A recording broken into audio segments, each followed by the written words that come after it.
I suspect Ivory Coast will dominate possession. Nigeria have been quite happy allowing their opponents to do that, and I think it's in Nigeria's interest to let Ivory Coast do that, because when Ivory Coast dominate possession, the 2 8s will go forwards, Kessie and Fofana, or whether they use Sengare perhaps, but I suspect it'll be those two. And then the 2 wing-backs will go as well, Konan and Singo will also push on. And that can leave whoever the 6 is, probably Seri, very isolated with the 2 centre-backs. And that's where Nigeria's system as well, with that kind of the 2 inside forwards and then a Simhen, can have some joy. Hello everyone, welcome to AFCON Daily on United and Everything Football. We are glad to have you here as always, and we are at the final stage of the competition. The 2 countries that have made their way to the final have all been determined in the last semi-final games that were played during the week. I'm joined here by a special guest who's been with us throughout. He's been missing for some time. I'm going to ask him where he has been when I come back from this break, and then we'll get into it. So, as usual, remember to hit the subscribe button, hit the notification bell. If you are new to this channel, please, we need your subscription. Please do well to help us with that.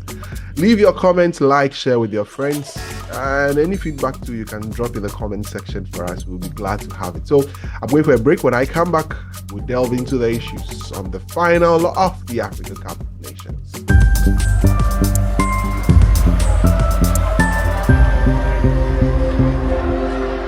Thanks very much for joining us on AFCON Daily here on United and Everything Football. Today I'm joined by Scott Gillan. Scott has been missing. Scott, how are you doing? Yeah, I'm very well. Thank you. Good to be back. Good to be back. So where have you been, Scott? I've been skiing. I've been in France. Luckily, I've still got all four functioning limbs. Not too many big crashes. So yeah, it was a successful trip. I see. I hope it was a great time in France. Anyway, it was. Let's delve into it. So the final is set. 3-time champions Nigeria will be coming up against 2-time champions in the host nations, the Ivory Coast. Let's place our focus first on Nigeria. How have you seen them throughout this tournament? A lot of people had issues with the coach Jose Pizarro. His approach, the football he was playing wasn't convincing to a lot of Nigerians. He's had a hard time, winning a lot of people over. Tactically, how have you seen them so far in this tournament? Yeah, they're an interesting team, aren't they? Because they obviously came into the tournament playing a back four. And I thought on a statistical basis, they were one of the strongest teams. They're very, very good at limiting shots. The quality of shots tends to be quite high, but they're good at limiting shots. So they've been pretty good at keeping clean sheets, generally speaking. But the big thing that they've been doing before the tournament was massively underperforming their expected goals. And then that kind of came true in the first game as well. They had numerous chances to put Equatorial Guinea away and ended up drawing 1-1. And that seemed to bring about from Jose Pizarro kind of a tactical shift. Whether it was enforced by the fact they were playing the Ivory Coast in the second game, he wanted to adapt to them, or whether it was a deliberate ploy, just generally that he wanted to change things. They went to a back 3, back 5. And the effect of that's basically been that it's made them even more defensively solid. I know William Troost-Ekong has been getting kind of player of the tournament shouts, but Semi Ajayi and the rest of their defence has been pretty impressive, despite the fact there's been some chopping and changing at the wing back positions. They've certainly been a stout defensive unit throughout the tournament, and I think whereas before the tournament they were very kind of possession dominant most of the time, in the tournament they've actually been, generally speaking, more kind of in the negative on the possession side in terms of how much they possess the ball. I think the formation change hasn't meant that they've been particularly cohesive in possession. I think that their kind of double pivot, the one that they've favoured of Iwobi and Onyeka, isn't necessarily the most cohesive pairing, but is doing the job, helped by the fact they've obviously got the very stout back, sort of 3 centre-backs behind them, so the defensive limitations of that pairing have been mitigated. And they've also, to be honest, I think they've been using guys kind of somewhat out of position. Moses Simon, who I think everyone would say is more of a true, genuine out-and-out winger, has been playing as an inside forward. So it's been a bit of a hodgepodge tactically, but I think the fact that they're so defensively solid has really been to their favour as the tournament's won on, and it's meant that because they have the quality of Victor Osimhen up top, who let's face it, basically created their goal in the semi-final almost out of nothing, going past four guys against South Africa. That they've been able to kind of eke their way through the tournament, basically by the fact that they haven't really conceded any goals. I think obviously the goalkeeper deserves credit for that as well.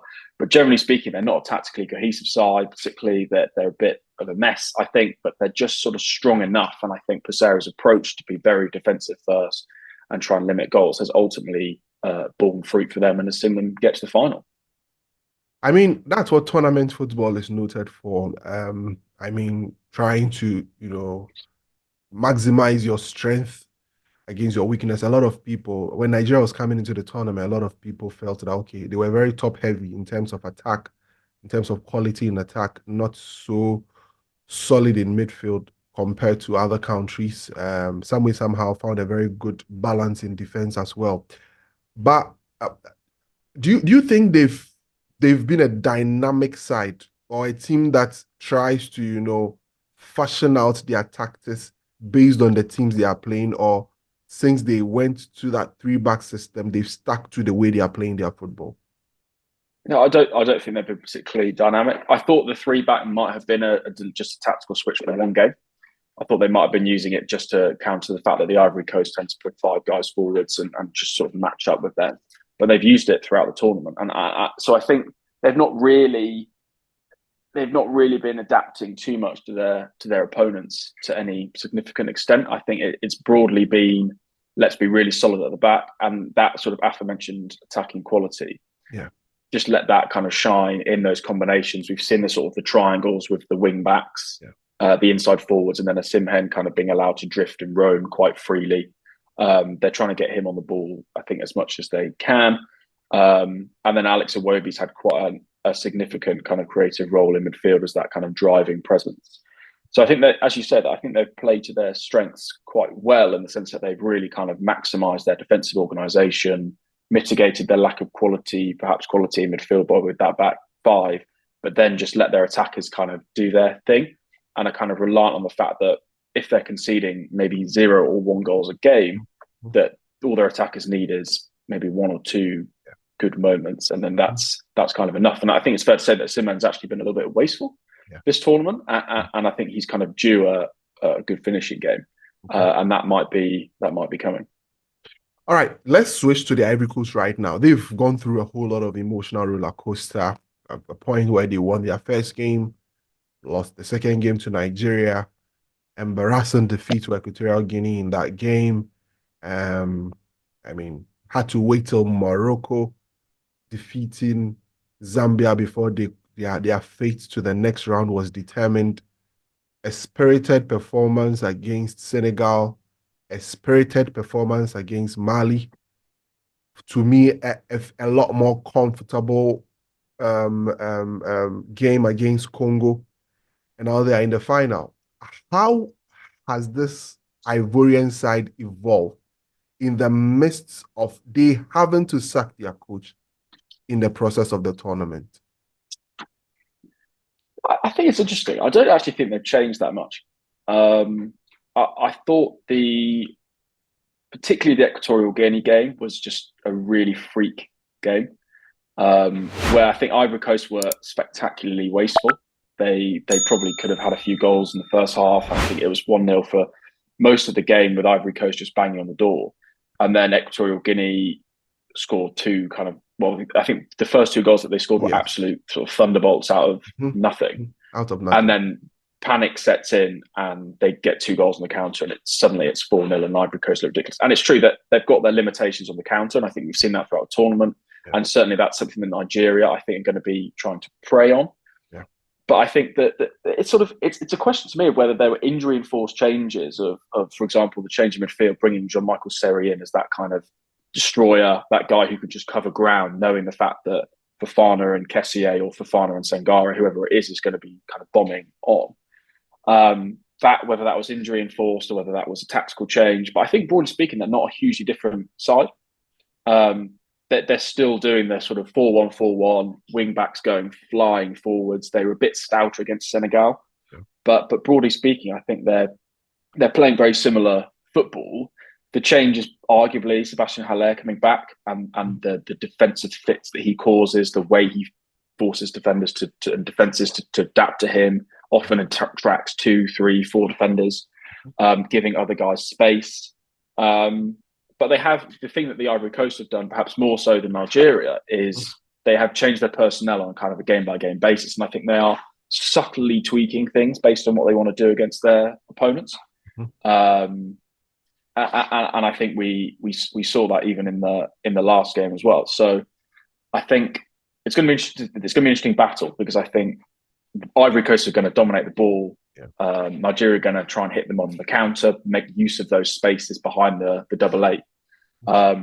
But I don't think they've gone through a massive transition. I know the talk will be Emerson Faes come in and has rescued them and has really changed things. I think this is tournament football. You get a kind of a cagey, lost and an equally good side in Nigeria, a talented side like Nigeria, and then you kind of equally eke out the penalties win against Senegal. Yeah. A late extra time win with 10 men. Obviously, they're playing with immense courage, and you see the effort levels. Guys like Fofana pressing all game long, running, and that's been important. And I think that home advantage has an effect there. Yeah. But I don't think they're a drastically different team, to be honest. All right. But obviously, MSFI has added something. I think in one of my analysis on one other platform, I was talking about some subtle things in football. I won't call them subtle. Things of pride, things of, courage, things of, those are definitely not tactical, because I agree with you, nothing has changed with them tactically. But how do you think he has fired them up as a nation? I mean, because there have been instances where they've been outplayed. Against Mali, for instance, they had a very horrible first half. They were battered in the second half. Mali got an excellent goal. And in some way, somehow, they fought their way back into the game by getting a goal, forcing it to extra time, and then winning it at the final minute of the extra time. What do you think MSY has added to this team? Well, I think it'd be fair to say that, obviously, I think Gasset, whether he was sacked or resigned, I think he felt that the ship had sailed on him, and perhaps it was the way kind of heads went down at the Equatorial Guinea game. He felt like he'd lost the dressing room, and that was, at that point, sometimes as a coach, you can imagine that he feels like there's nowhere left to go. However, I think that what Faes potentially brought is sometimes just a fresh voice, a different leader, obviously someone who knows what it is to be an Ivory Coast player. And I think perhaps someone who understands the significance, being a kind of, wasn't quite in the golden generation, but to some extent he was. Being in that generation, knowing what they could have achieved, what they didn't achieve, and perhaps having that sense of regret that they didn't achieve what they could, and being able to say to these players, this is home AFCON. This is the only time in your careers this is going to happen. We're still in this. And it's now a case of you guys, we know that we're a good side. We know that we have limitations, but it's a case of using that, the energy that you get from the crowd. It's a case of using that, the situation that you're in to kind of fuel you through. And we hear about that in sports all the time. I mean, you hear about that with the England cricket team, how that changing the voice, that it can change a team that was just really struggling and feeling very, very under pressure, very conservative, to being massively proactive, massively positive, and how that completely changes the feeling in the dressing room. So I think in that sense, I think it'd be fair it's possible that MSFI has had that effect. Impossible to know from the outside, but it'll be interesting to see, I think, regardless of what happens, I'm sure we'll hear things will come out in the press about his impact on this group. Anyway, so let's look at the game now. How is it going to play out in the final? I suspect Ivory Coast will dominate possession. Nigeria have been quite happy allowing their opponents to do that, and I think it's in Nigeria's interest to let Ivory Coast do that, because when Ivory Coast dominate possession, the 2-8s will go forwards, Kessié and Fofana, or whether they use Sengare perhaps, but I suspect it'll be those two. And then the two wing-backs will go as well, Konan and Singo will also push on. And that can leave whoever the 6 is, probably Seri, very isolated with the 2 centre-backs. And that's where Nigeria's system as well, with that kind of the 2 inside forwards and then a Simhen, can have some joy. because those are kind of Nigeria's most dynamic, talented players. And it's a case of just trying to get those guys 3v3, I would say, for Nigeria as much as possible. Mm-hmm. Whereas obviously on the Nigerian side, where teams have really struggled with Haller is his ability to bisect two of their defensive sort of pairings, whether it's their fullback, centre-back, or get between their centre-backs. And we saw that repeatedly against DRC.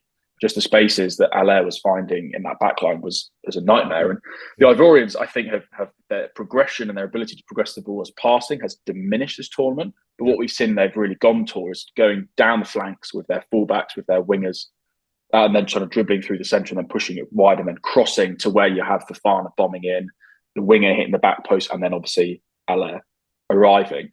And it's going to be interesting to see how the Nigerian back five deals with that. Now, they have one more body, but the thing that they don't have that other teams have perhaps enjoyed is that protection in front of them from the sixes, because Iwobi and Onyeka are naturally that way inclined to a certain extent. So it's going to be interesting, sort of, you get that, obviously, can they deal with Haller? But then it's those later arrivals. Can they deal with the likes of Fofana and Kessié picking up balls on the edge of the box? Can they deal with wingers coming back in? So I think it's going to be a really good battle, because I think the teams match up in a way that is very enjoyable. And in terms of their approaches, they mesh. Each team, I think, can utilise its most favoured approach against the other. So I think in that sense, it could become very cagey for that reason. But I think the likelihood is that the Ivory Coast are going to be vulnerable on the counter, and I think the Nigerians will look to exploit that. And the Ivorians, meanwhile, are going to be throwing bodies at the Nigerian box for large parts of the game. So I think it could be a really enjoyable final. I'm pushing you. Who are you expecting to win the tournament? I think my heart says the Ivory Coast, but I think my head says Nigeria.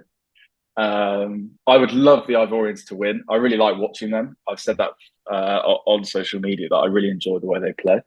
But the Nigerians just do seem to be a very stout outfit. And they are tricky, and I think their counter-attacking threat, the Ivorians have already shown on a number of occasions that they struggle in those moments, and they've taken red cards. I think there's going to be fouls happening. I think one of their defenders could get a yellow card early in the game and be on tenterhooks for the rest. So I think the Nigerians might steal it, but I would love the Ivory Coast to do it. All right. Thank you very much, Scott. It's been great having you on the AFCON Daily show. Thank you for helping us preview the final that will be happening. Please, we hope you've enjoyed every bit of this broadcast. Thank you for always being with us. Thanks for your likes, your comments, and we want more of your subscription. If this is your first time, please just go down there, hit the subscribe button, and let's have fun together on this channel. We are grateful for your time. Thank you very much, Scott, once again. Thank you for watching. We'll be back after the final to give you the post-game analysis and round up everything here on AFCON Daily on United and Everything Football. Have a great time. Enjoy the final, and we see you after the final.